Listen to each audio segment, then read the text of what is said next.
कविता पहिली माय मराठी. संजीवनी मराठे. माय मराठी तुझिया पायी तनमन धन मी वाहियले. तुझिया नामी तुझिया धामी अखंड रंगुनी राहियले. कष्टामधली तुझीच गोडी चाखायाची मज आई.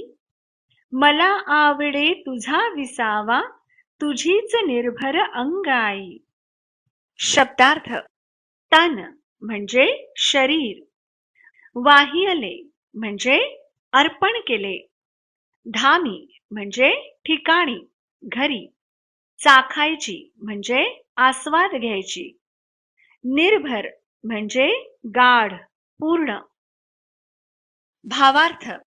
हे माय मराठी, माझे तन मन धन मी तुझ्या पायाशी समर्पित केले आहे.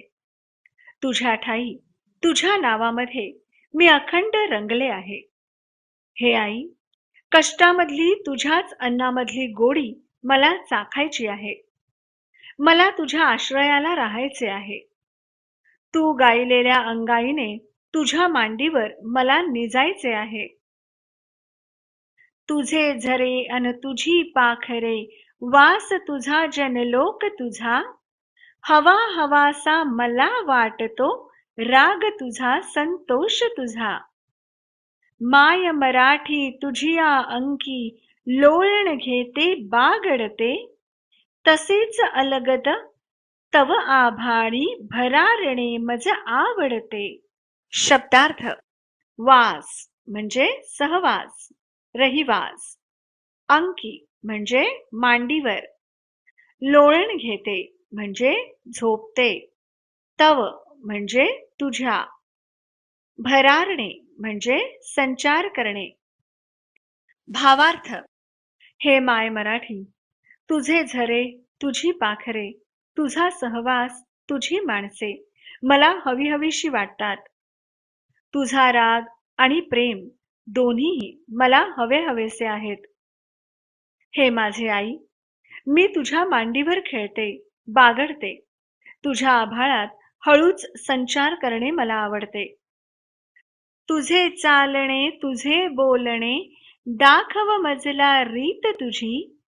जे ओठी ते पोटी असली, शिकवी मजला प्रीत तुझी.